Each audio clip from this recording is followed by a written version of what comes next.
श्रीमद् भगवद गीता। गीता में वर्णित संख पांचजन्य ऋषिकेशो देवदत्तो धनंजया पौंड्रम दद्मो महासंकम भीम कर्मा वृकोदरा अनंत विजयम राजा कुंतीपुत्रो युधिष्ठिरा नकुला सहदेवश्च सुघोष मणिपुष्पको। श्री कृष्ण ने पांचजन्य नामक शंख बजाया, अर्जुन ने देवदत्त, भीम ने पौंड्र, युधिष्ठिर ने अनंत विजय, नकुल ने सुघोष, सहदेव ने मणिपुष्पक। गीता के अध्याय एवं श्लोक संख्या। प्रथम अध्याय का नाम अर्जुन विषाद योग 47 श्लोक। द्वितीय अध्याय सांख्य योग 72 श्लोक। तृतीय अध्याय कर्म योग 43 श्लोक। चतुर्थ अध्याय ज्ञान कर्म संन्यास योग 42 श्लोक। पांचवा अध्याय कर्म संन्यास योग 29 श्लोक। छठवां अध्याय आत्मसंयम योग 47 श्लोक। सातवां अध्याय ज्ञान विज्ञान योग 30 श्लोक। आठवां अध्याय अक्षर ब्रह्म योग 28 श्लोक। नौवां अध्याय राज विद्या राजगुह्य योग 34 श्लोक। 10वां अध्याय विभूति योग 42 श्लोक। 11वां अध्याय विश्वरूप दर्शन योग 55 श्लोक। 12वां अध्याय भक्ति योग 20 श्लोक। 13वां अध्याय क्षेत्रज्ञ विभाग योग 34 श्लोक। 14वां अध्याय गुणत्रय विभाग योग 27 श्लोक। 15वां अध्याय पुरुषोत्तम योग 20 श्लोक। 16वां अध्याय देवासुर संपद्विभाग योग 24 श्लोक। 17वां अध्याय श्रद्धात्रय विभाग योग 28 श्लोक। 18वां अध्याय मोक्ष संन्यास योग 78 श्लोक। सबसे बड़ा अध्याय 18वां मोक्ष संन्यास योग 78 श्लोक। सबसे छोटा अध्याय 12वां और 15वां 20 श्लोक। श्रीमद् भगवद गीता के प्रमुख पाठ एवं उनका परिचय। धृतराष्ट्र दुर्योधन आदि कौरवों के पिता धनंजय दिव्य दृष्टि प्राप्त धृतराष्ट्र के मंत्री। धृष्टद्युम्न पांडवों के सेनापति, द्रौपदी के भाई द्रुपद के पुत्र। भीम पांडवों में द्वितीय पांडव कुंतीपुत्र।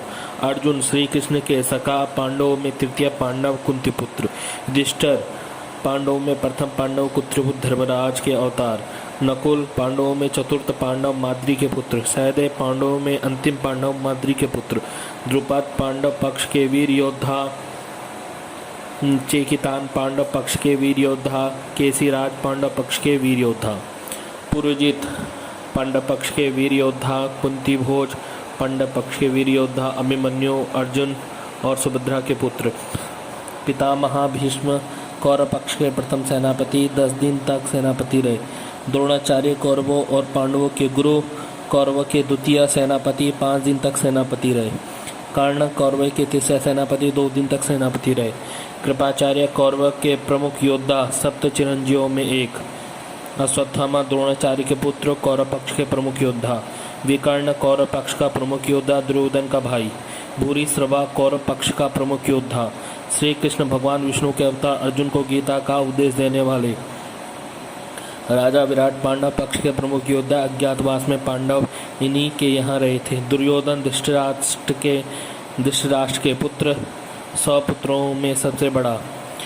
आर्थ जिज्ञासु अर्थार्थी, चतुर्विद्या भजन्ते माम जनाः सुकृतिनोऽर्जुन। आर्तो जिज्ञासुरर्थार्थी ज्ञानी च भरतर्षभा। तेषां ज्ञानी नित्ययुक्ता एक भक्तिर्विशिष्यते। प्रियो हि ज्ञानिनोत्यर्थमहं सा च मम प्रिया। हे भरतवंशियों में श्रेष्ठ अर्जुन, उत्तम कर्म करने वाले, अर्थार्थी, आर्त, जिज्ञासु और ज्ञानी, ऐसे 4 प्रकार के भक्तजन मुझको भजते हैं। उनमें नित्य मुझ में एक ही भाव से स्थिर अनन्य प्रेम भक्ति राजा ज्ञानी भक्त अति उत्तम है, क्योंकि मुझको तत्व से जानने वाले ज्ञानी को मैं अत्यंत प्रिय हूँ और वह ज्ञानी मुझे अत्यंत प्रिय है। गीता में श्री कृष्ण अपने अवतार का कारण बताते हैं। यदा यदा हि धर्मस्य ग्लानिर्भवति भारत अभ्युत्थानं धर्मस्य अधर्मस्य तदात्मानं सृजाम्यहं परित्राणाय साधूनां विनाशाय च दुष्कृतं धर्म संस्थापनार्थाय संभवामि युगे युगे। भगवान के अवतार हेतु धर्म की स्थापना के लिए साधु पुरुषों की रक्षा के लिए, पाप कर्म करने वालों को मारने के लिए, धर्म की वृद्धि के लिए।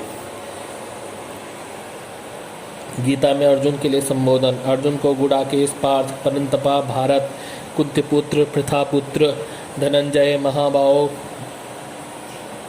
निष्पाप, कुरुश्रेष्ठ, सव्यसाचिन, किरीटी, पांडव, कुरुनंदन आदि। गीता में श्री कृष्ण के लिए संबोधन। श्रीकेश, कृष्ण, मधुसूदन, जनार्दन, माधव, श्री भगवान, हरिसूदन, गोविंद, केशव, जगत स्वामी, पुरुषोत्तम, अनंत, देवेश, जगन्निवास, सच्चिदानंद घन, आदिदेव, सनातन पुरुष, विश्वरूप, सहस्त्रबाहो, कमल नेत्र, परमेश्वर, महायोगेश्वर, देवदेव, अच्युत, केसी, निषूदन, योगेश्वर।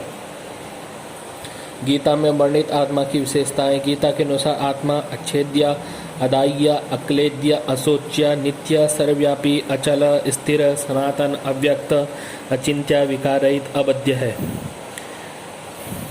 अव्यक्तोऽयं चिन्त्योऽयं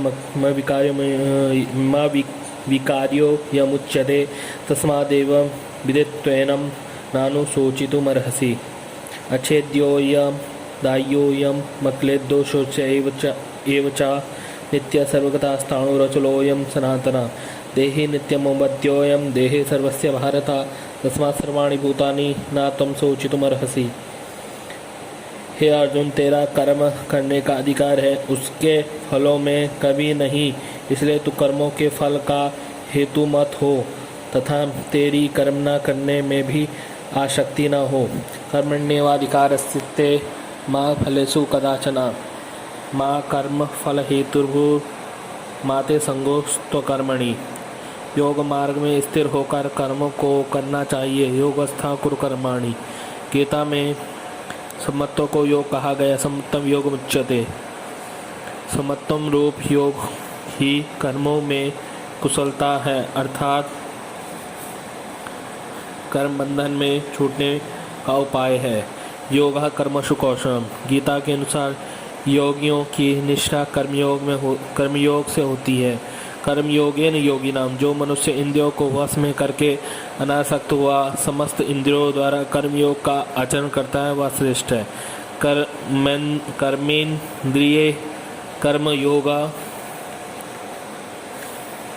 कर्मेन्द्रिये कर्मयोगा मशक्ता सा विशिष्यते। श्री कृष्ण गीता में श्री कृष्ण यह बताते हैं कि कर्म न करने की अपेक्षा कर्म करना अत्यंत श्रेष्ठ है। नियतम कुरु कर्मत्वम कर्म ज्यायो या कर्मणा। भक्ति योग में बताया गया है ईश्वर के प्रति अनन्य भाव से समर्पित होना ही भक्ति योग है। जो भक्तजन परमेश्वर का निरंतर चिंतन करते हैं उनका योगक्षेम स्वयं भगवान अपने ऊपर लेते हैं। अनन्य चिंतयन्तो माम ये जना परिपासते तेषा नित्यभियुक्तानां योगक्षेमं वहाम्यहम्। भक्तिपूर्वक जो कुछ भी सामग्री भगवान को अर्पण की जाती है उसे भगवान उसी रूप में स्वीकार करते हैं। पत्रम पुष्पम फलम तोयम यो में भक्त्या प्रयच्छति। गीता में श्री कृष्ण यह कहते हैं कि जो मनुष्य मेरे लिए कर्म करता है, मेरे परायण शरण में है, मेरा भक्त है, आसक्ति रहित है, वह अनन्य भक्ति से युक्त पुरुष मुझको ही प्राप्त होता है। मत कर्म कृण मत परमो मद भक्ता संगवर्जिता निर्वैर सर्वभूतेषु यह सा मामेति पांडवा। गीता में श्री कृष्ण यह बताते हैं कि जो संपूर्ण कर्तव्य कर्मों को मुझ में त्याग कर एक मुझ सर्वशक्तिमान परमेश्वर की शरण में आ जाता है उसे मैं संपूर्ण पापों से मुक्त कर देता हूँ। सर्वधर्मान् परित्यज्य मामेकं शरणं व्रज अहम तम सर्वपापेभ्यो मोक्षयिष्यामि मा शुचः। ईश्वर बुद्धि पुरुष के लक्षण दुख में उद्विग्न होना, सुख में अत्यधिक हर्षित होना, राग भय क्रोध से मुक्त होना। प्राजहाति यदा कामान् सर्वान् पार्थ मनोगतान् आत्मन्येवात्मना तुष्टः स्थिर प्रज्ञस्तुतोच्यते। दुख होने पर जो उद्वेग नहीं करता और अत्यधिक सुख में सर्वथा निष्क्रिय है तथा जिसके मन में राग भय और क्रोध नष्ट हो गए हैं, ऐसा मुनि स्थिर बुद्धि कहा जाता है। वीतराग भय क्रोधा स्थिर धीर मुनिरुच्यते। गीता में अष्ट प्रकृति का वर्णन है। पृथ्वी, जल, अग्नि, वायु, आकाश, मन, बुद्धि और अहंकार, ये अष्ट प्रकार से विभाजित प्रकृति है। भूमि, रापो, नलो, वायु, खम, मनो, बुद्धिरेव च अहंकार इतीयम में भिन्ना प्रकृतिरष्टधा। भगवद्गीता को गीतोपनिषद भी कहा गया है। जल में रस, रसो हमप्सु कौन्तेय। चंद्र सूर्य में प्रकाश, प्रभास्मि शशि सूर्ययो। वेदों में ओंकार, प्रणव सर्ववेदेषु। आकाश में शब्द, शब्द खे। पुरुषों में पुरुषत्व, पौरुषम निषु। पृथ्वी में गंध, पुण्यो गंधा पृथिव्याम च। अग्नि में तेज, तेजश्चास्मि विभावशो। तपस्वियों में तप, तपश्चास्मि तपस्विषु। संपूर्ण भूतों में जीवन, जीवनम सर्वभूतेषु। बुद्धिमानों में बुद्धि, बुद्धि मता गतामस्मि, मतामस्मि।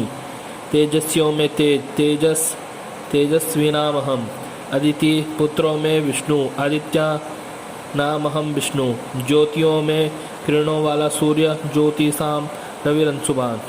नक्षत्रों में अधिपति चंद्रमा, नक्षत्राणाम महाम शशि। वेदों में सामवेद, वेदानाम सामवेदोस्मि। देवों में इंद्र, देवानामस्मि वाशवा। इंद्रियों में मन, इंद्रियाणाम मनश्चास्मि। एकादश रुद्रों में शंकर, रुद्राणाम शंकरश्चास्मि। यक्ष तथा राक्षसों में कुबेर, वित्तेशो रक्षसाम।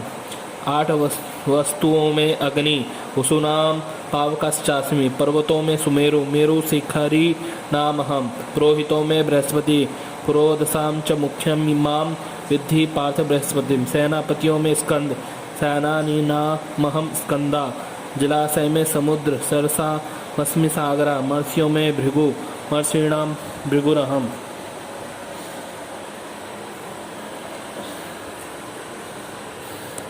गीता में ब्राह्मण, क्षत्रिय, वैश्य और शूद्र, इन चारों वर्णों का वर्णन स्पष्ट रूप से मिलता है। चातुर्वर्ण्यम मया सृष्टम गुण कर्म विभागसा तस्य कर्तारमपि माम विद्या कर्तारमव्ययम्। ब्राह्मण, क्षत्रिय, वैश्य, शूद्र। ब्राह्मण, क्षत्रिय, शूद्राणां परन्तपा कर्माणि प्रवियुक्तानि स्वभाव प्रभवैर्गुणैः। आद्या गुणमयी देवी तथान्या दिव्य चिन्मयी योगमायेति च प्रोक्ता गीतायां पंचशक्तया। पंचशक्तियां मूल प्रकृति, दिव्या चिन्मयी शक्ति, योगमाया शक्ति, दैवी शक्ति, गुणमयी माया। गीता में विश्वरूप दर्शन। गीता के 11 अध्याय में अर्जुन के प्रार्थना पर भगवान श्री कृष्ण अपना विराट स्वरूप अर्जुन को दिखाते हैं। मया प्रसक्तेन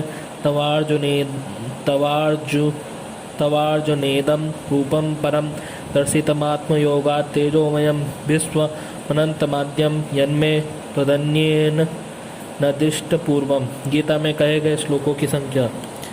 श्री कृष्ण भगवान के द्वारा कहे गए श्लोक 574, अर्जुन के द्वारा कहे गए श्लोक 84, संजय के द्वारा कहे गए श्लोक 41, धृतराष्ट्र के द्वारा कहे गए श्लोक 1।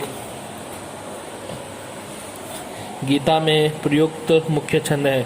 गीता में मुख्य रूप से 4 छंदों का प्रयोग किया गया। अनुष्टुप, बृहति, त्रिष्टुप, जगति। गीता में अनुबंध चतुष्टय। गीता में कर्माशय, ज्ञान योग, ध्यान योग, भक्ति योग आदि विषय हैं। प्रयोजन, जीव मात्र का कल्याण करना ही इस ग्रंथ का प्रयोजन है।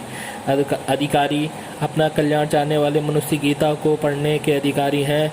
किसी भी देश में रहने वाला, किसी वेश को धारण करने वाला, किसी संप्रदाय को मानने वाला, किसी धर्म आश्रम में रहने वाला, किसी भी अवस्था वाला इस दिव्य वेद सार स्वरूप गीता को पढ़ने का और मुक्ति पाने का अधिकारी है। संबंध, गीता के विषय और गीता में परस्पर प्रतिपाद्य प्रतिपादक संबंध है।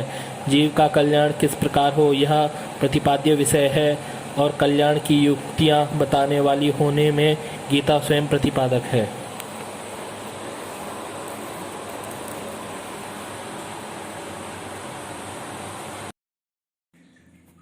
गीता द्वितीय अध्याय। न जायते म्रियते वा कदाचित् नायं भूत्वा भविता वा न भूया अजो नित्यः शाश्वतोऽयं पुराणो न हन्यते हन्यमाने शरीरे। यह आत्मा किसी काल में भी न तो जन्मता है और न ही मरता ही है तथा ना ही यह उत्पन्न होकर फिर होने वाला ही है, क्योंकि यह अजन्मा, नित्य, सनातन और पुरातन है। शरीर के मारे जाने पर भी यह नहीं मारा जाता। वेदा विनाशिनं नित्यं य येन मजमव्ययं कथम सा पुरुषा पार्थ कम घातीति हन्तिकम्। हे प्रताप अर्जुन, जो पुरुष इस आत्मा को नाश रहित, नित्य, अजन्मा और अव्यय जानता है, वह पुरुष कैसे किसको मरवाता है और कैसे किसको मारता है। वाचांसि जीर्णानि तथा यथा विहाय नवानि गृह्णाति नरो पराणि तथा शरीराणि विहाय जीर्णान्यन्यानि संयाति नवानि देहि। जैसे मनुष्य पुराने वस्त्रों को त्याग कर दूसरे नए वस्त्रों को ग्रहण करता है, वैसे ही जीवात्मा पुराने शरीर को त्याग कर दूसरे नए शरीरों को प्राप्त होता है। नैनम छिन्दन्ति शस्त्राणि नैनम दहति पावका न चैनम क्लेद दंत्यापो न शोष्यति मारुता। इस आत्मा को शस्त्र नहीं काट सकते, इसको आग जला नहीं सकती, इसको जल नहीं गला सकता और वायु सुखा नहीं सकती। अच्छेद्यो यम दायो य मक्लेद्यो शोच्य एव च नित्य सर्वगता स्थाणु चलो यम सनातना। इसमें बता रहे हैं क्योंकि यह आत्मा अच्छेद्य है, यह आत्मा अदाह्य, अक्लेद्य और निस्संदेह अशोच्य है तथा यह आत्मा नित्य, सर्वव्यापी, अचल, स्थिर रहने वाला और सनातन है। यह आत्मा अव्यक्त है, यह आत्मा अनित्य है और यह आत्मा विकार रहित कहा जाता है। इसलिए हे अर्जुन, इस आत्मा को उपयुक्त प्रकार से जानकर तू शोक करने के योग्य नहीं है, अर्थात तुझे शोक करना उचित नहीं। किंतु यदि तू इस आत्मा को अथा चैनम नित्यजातम नित्यम वा मन्यसे मृतम तथापि तुम महाबाहो नैवं शोचितुमर्हसि। किंतु यदि तू इस आत्मा को सदा जन्मने वाला तथा सदा मरने वाला मानता है, तो भी हे महाबाहो, तू इस प्रकार शोक करने योग्य नहीं है। जातस्य हि ध्रुवो मृत्युर्ध्रुवं जन्म मृतस्य च तस्मादपरिहार्यार्थे न तं शोचितुमर्हसि। क्योंकि इस मान्यता के अनुसार जन्मे हुए की मृत्यु निश्चित है और मरे हुए का जन्म निश्चित है। इससे भी इस बिना उपाय वाले विषय में तू शोक करने योग्य नहीं है। अव्यक्तादीनि भूतानि व्यक्तमत्यादीनि भारत अव्यक्त निधनान्येव तत्र का परिदेवना। हे अर्जुन, संपूर्ण प्राणी जन्म से पहले अप्रकट थे और मरने के बाद भी अप्रकट हो जाने वाले हैं, केवल बीच में ही प्रकट हैं। फिर ऐसी स्थिति में क्या शोक करना है। आचार्य तत्पश्यन्ति कश्चिदेन माश्चर्यवत् वदति तथैव चान्य आश्चर्यवच्चैनमन्यः शृणोति श्रुत्वाप्येनं वेद न चैव कश्चित्। कोई एक महापुरुष ही इस आत्मा को आश्चर्य की भांति देखता है। हे अर्जुन, यह आत्मा सबके शरीरों में सदा ही अवध्य है। इस कारण संपूर्ण प्राणियों के लिए तू शोक करने योग्य नहीं है। न त्वे फिर इसमें बताया गया है कि किंतु यदि तू इस धर्मयुक्त युद्ध को नहीं करेगा तो स्वधर्म और कीर्ति को खोकर पाप को प्राप्त होगा तथा सब लोग तेरी बहुत काल तक रहने वाली अपकीर्ति का भी कथन करेंगे और माननीय पुरुष के लिए अपकीर्ति मरण से बढ़कर है और जिसकी दृष्टि में तू पहले बहुत सम्मानित होकर अब लघुता को प्राप्त होगा, वे महारथी लोग तुझे भय के कारण युद्ध से हटा हुआ मानेंगे। तेरे वैरी लोग तेरे सामर्थ्य की निंदा करते हुए तुझे बहुत से न कहने योग्य वचन भी कहेंगे। उससे अधिक दुख और क्या होगा। या तो तू युद्ध से मारा जाकर स्वर्ग को प्राप्त होगा अथवा संग्राम में जीतकर पृथ्वी का राज्य भोगेगा। इस कारण हे अर्जुन, तू युद्ध के लिए निश्चय करके खड़ा हो जा। जय पराजय, लाभ हानि और सुख दुख को समान समझकर उसके बाद युद्ध के लिए तैयार हो जा। इस प्रकार युद्ध करने से तू पाप को नहीं प्राप्त होगा। हे पार्थ, यह बुद्धि तेरे लिए ज्ञान योग के विषय में कही गई और अब तू इसको कर्मयोग के विषय में सुन। जिस बुद्धि से युक्त हुआ तू कर्मों के बंधन को भलीभांति त्याग देगा अर्थात सर्वथा नष्ट कर डालेगा। न्यः विकर्म नाशोस्ति प्रत्यवायो न विद्यते स्वल्पमप्यस्य धर्मस्य त्रायते महतो भयात्। इस कर्म योग में आरंभ का अर्थात बीज का नाश नहीं है और उल्टा फल रूप दोष भी नहीं है, बल्कि इस कर्म योग रूप धर्म का थोड़ा सा भी साधन जन्म मृत्यु रूप महान भय से रक्षा कर लेता है। व्यवसायात्मिका बुद्धि रेके कुरुनंदना बहुशाखा हिनंताश्च बुद्धियो व्यवसायिनाम। हे अर्जुन, इस कर्म योग में निश्चयात्मिका बुद्धि एक ही होती है, किंतु अस्थिर विचार वाले विवेकहीन सकाम मनुष्यों की बुद्धियां निश्चय ही बहुत भेदों वाली और अनंत होती है।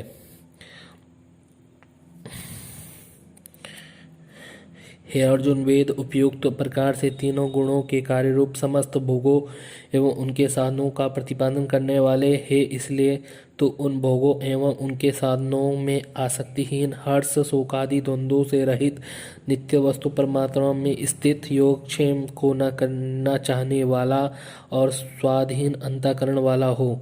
सब ओर से परिपूर्ण जलाशय के प्राप्त हो जाने पर छोटे जलाशय में मनुष्य का जितना प्रयोजन रहता है, ब्रह्म को तत्व से जानने वाले ब्राह्मण का समस्त वेदों में उतना ही प्रयोजन रह जाता है। कर्मण्येवाधिकारस्ते मा फलेषु कदाचन मा कर्मफल हेतुर्मा ते संगोऽस्त्व कर्मणि। तेरा कर्म करने में ही अधिकार है, उसके फलों में कभी नहीं। इसलिए तू कर्मों को फल हेतु मन और तेरी कर्म न करने में भी आसक्ति न हो। योगस्थ कुरु कर्माणि संगम त्यक्त्वा धनंजया सिद्ध्या सिद्ध्यो समभूता समत्तम योगमुच्यते। हे धनंजय, तू आसक्ति को त्याग कर तथा सिद्धि और असिद्धि में समान बुद्धि वाला होकर योग में स्थिर हुआ कर्तव्य कर्मों को कर। समत्व ही योग कहलाता है। इस समत्व रूप बुद्धि योग से सकाम कर्म अत्यंत ही निम्न श्रेणी का है। इसलिए हे धनंजय, तू समबुद्धि में ही रक्षा का उपाय ढूंढ, अर्थात बुद्धि योग का ही आश्रय ग्रहण कर, क्योंकि फल के हेतु बनने वाले अत्यंत ही दीन हैं। समबुद्धि युक्त पुरुष पुण्य और पाप दोनों को इसी लोक में त्याग देता है, अर्थात उससे मुक्त हो जाता है। इससे तू समत्व योग में लग जा। यह समत्व योग ही कर्मों में कुशलता और कर्म बंधन से छूटने का उपाय है। श्री भगवान अर्जुन कहते हैं, स्त्री प्रज्ञस्य का भाषा समाधि तस्य केशवा स्थिति किम प्रभाषेता किमाशित वर्जेत किम। अर्जुन बोले कि हे केशव, समाधि में स्थित परमात्मा को प्राप्त हुए स्थिर बुद्धि पुरुष का क्या लक्षण है? यह स्थिर बुद्धि पुरुष कैसे बोलता है, कैसे बैठता है और कैसे चलता है? श्री भगवान वाच प्रजहाति यदा कामन सर्वान् पार्थ मनोगतान आत्मन्येवात्मना तुष्ट स्थिर प्रज्ञस्तदोच्यते। श्री भगवान बोले, हे अर्जुन, जिस काल में यह पुरुष मन में स्थित संपूर्ण कामनाओं को भलीभांति त्याग देता है और आत्मा से आत्मा में ही संतुष्ट रहता है, उस काल में वह स्थिर प्रज्ञ कहा जाता है। दुखे स्वनुदिग्नमनाः सुखेषु विगतस्प्रियाः वीतराग भय क्रोधः स्थित धीर मुनिरुच्यते। दुखों की प्राप्ति होने पर जिसके मन में उद्वेग नहीं होता, सुखों की प्राप्ति में जो सर्वथा निष्प्रिय है तथा जिसके राग भय और क्रोध नष्ट हो गए हैं, ऐसा मुनि स्थिर बुद्धि कहा जाता है। यह सर्वानां विस्नेहस तत्प्राप्य शुभाशुभम नाभिनंदति न द्वेष्टि तस्य प्रज्ञा प्रतिष्ठिता। हे पुरुष, सर्वत्र स्नेह रहित हुआ उस शुभ या अशुभ वस्तु को प्राप्त होकर न प्रसन्न होता है न द्वेष करता है, उसकी बुद्धि स्थिर है। ध्यायतो विषयान् पुंसा संगस्तेषु उपजायते संगात् संजायते कामा कामात् क्रोधा विजायते। विषयों में का चिंतन करने वाले पुरुष की उन विषयों में आसक्ति हो जाती है। आसक्ति से उन विषयों की कामना उत्पन्न होती है और कामना से विघ्न पड़ने से कामना में विघ्न पड़ने से क्रोध उत्पन्न होता है। क्रोधात् भवति सम्मोहः, सम्मोहात् स्मृति विभ्रमा, स्मृति भ्रंशात् बुद्धिनाशो, बुद्धिनाशात् प्रणश्यति। क्रोध से अत्यंत मूढ़ भाव उत्पन्न हो जाता है। मूढ़ भाव में स्मृति का भ्रम हो जाता है। स्मृति में भ्रम हो जाने से बुद्धि अर्थात ज्ञान शक्ति का नाश हो जाता है और बुद्धि का नाश हो जाने से यह पुरुष अपनी स्थिति में गिर जाता है।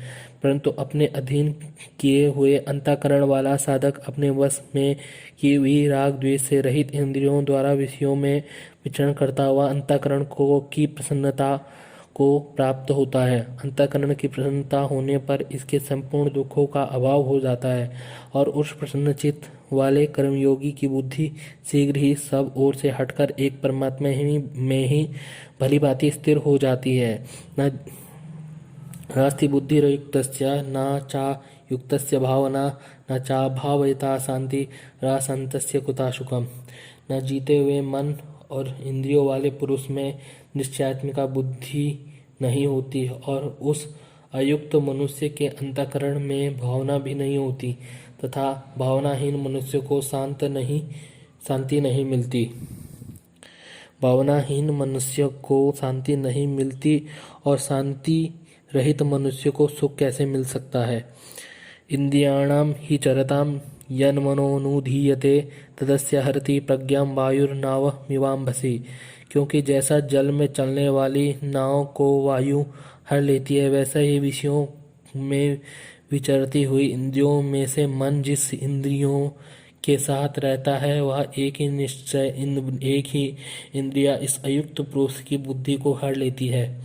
तस्माद्यस्य महाभावो निगृहीतानि सर्वसा इंद्रियाणीन्द्रियार्थेभ्यः तस्य प्रज्ञा प्रतिष्ठिता।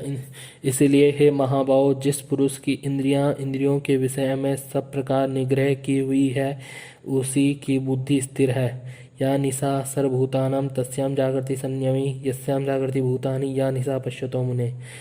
संपूर्ण प्राणियों के लिए जो रात्रि के समान है उस नित्य ज्ञान स्वरूप परमानंद की प्राप्ति में स्थिर प्रज्ञ योगी जागता है और जिस नाशवान संसारिक सुख की प्राप्ति में सब प्राणी जागते हैं, परमात्मा के तत्व को जानने वाले मुनि के लिए वह रात्रि के समान है।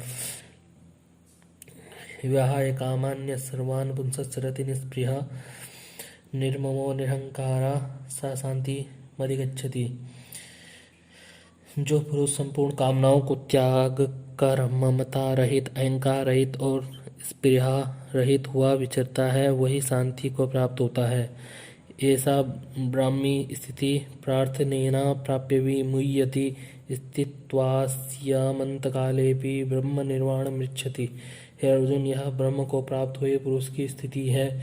इसको प्राप्त होकर योगी कभी मोहित नहीं होता और अंतकाल में भी इस ब्राह्मी स्थिति में ही स्थित होकर ब्रह्मानंद को प्राप्त हो जाता है।